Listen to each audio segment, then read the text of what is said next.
Welcome to the Scuba Made YouTube channel. Okay, today I've got these new inlets, finally, the new turbo inlets. So let's see what's inside here. Yeah, these are the silicone inlets. I hear they're pretty good, so I thought I'd get them. Might be kind of hard to put them in, but I'll give it a go.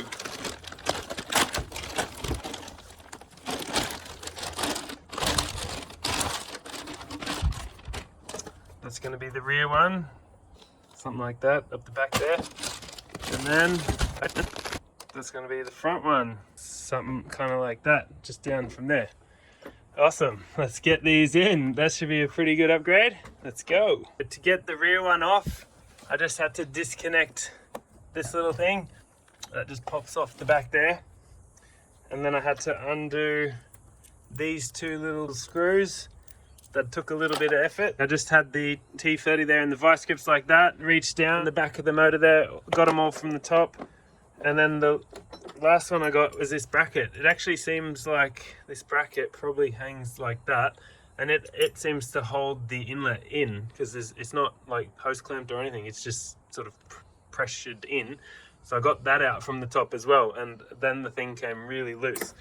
So I just point out I was using this one because it ratchets and it's nice and thin, so that one was pretty handy. But this, you can't put much torque on that because it'll break.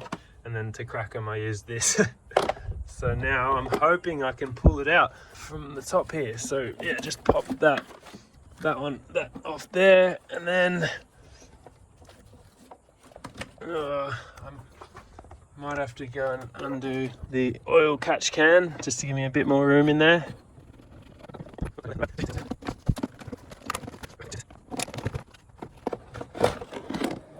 Boom, there we go. Oh yeah, got it. It was a bit tight getting that out, but whatever. There she is. That's awesome.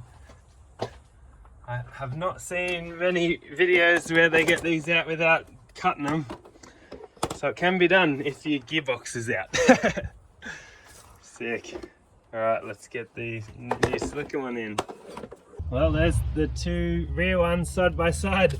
I'm still so happy that I managed to get this out without breaking it, because I see most people cut them across here to get them out, but yeah, I got that one out, which is awesome. So anyway, there's the new one to go in. I'll probably try and get this one in up from underneath, so let's go and get it in. We're definitely gonna need to spray some lubricant on all this, so I'm gonna be trying to get it on the turbo, which is in there. Got this thing, there's not much room down here, but yeah, I'm gonna want that all wet in there. We'll make a start. I'll try and aim this thing up here. Just gotta make sure some of these wires are out of the way. Stick it up there. The good thing about silicone is you can bend it a little bit, but this stuff is pretty firm, but it isn't firm like hard plastic. There we go, that's mostly up there, and now this bit's there. I don't know about how this hose clamp, I don't even know how I'm going to reach it. Probably going to want to spray all this too, so it's all pretty slippery going in there. I actually won't worry about using a hose clamp on there, because I don't think, like, it's going to be so tight, it's like not going to come off. Got to worry about getting the thing on there first.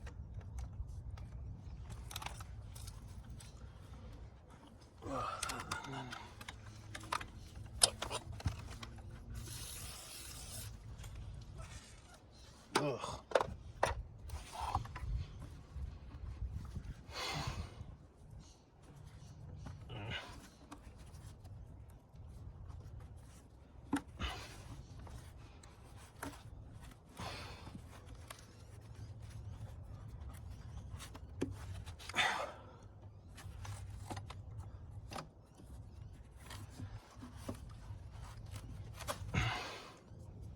The rear one's all hooked up now, the filter's on, plugged that up, got this thing back here from the oil catch can stuck in there. It feels like it's pretty tight fit, so I haven't got a hose clamp on it for now, but maybe in the future I will. If you haven't got an oil catch can, you should probably get one, but if you haven't, then this will probably look a bit different. I think that came straight out from there and stuff, so just keep that in mind. Anyway, it's time to do the front one. I think I'm gonna have to pull a fair bit of this stuff out of the front. Let's get onto it.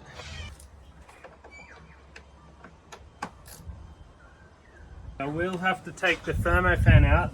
Because this is a manual, it's much easier. There's only one screw up here. That one's a T25, and then this hose that goes to the radiator overflow bottle or reservoir has to come out. And then there's a plug over here. You just got to crimp the two sides. That plug comes out nice and easy. Again, because this is a manual, there's nothing to undo down the bottom. It comes just up, nice and easy. And there's the thermo fan out. This thing hammers too. This thing goes really hard. Just set that aside for now. Now we can see what we want to get out. I'm trying to put this one down there to replace this. Now this looks like it's just got a screw down there. Maybe it's missing one, I don't know. Anyway, I'll have to take that filter off, but this probably comes out pretty easy. I'll just get that screw out. It does look like there was a screw missing from down there. There's just a couple of hoses down here that I had to pop out, and it looks like this whole thing is ready to come out now. It's already loose, I can feel it, it's up away from the turbo. Just gotta try and get it out. Oh, there you go. Alright, well, had to lean on that top radiator hose a lot, so hopefully that didn't damage it. Anyway, there's that one.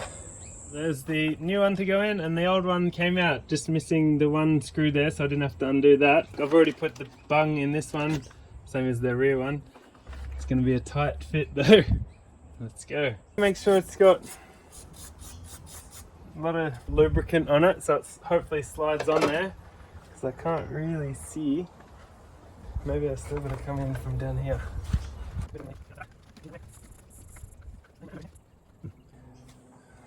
You probably don't have to, but I might just remove these vacuum canisters.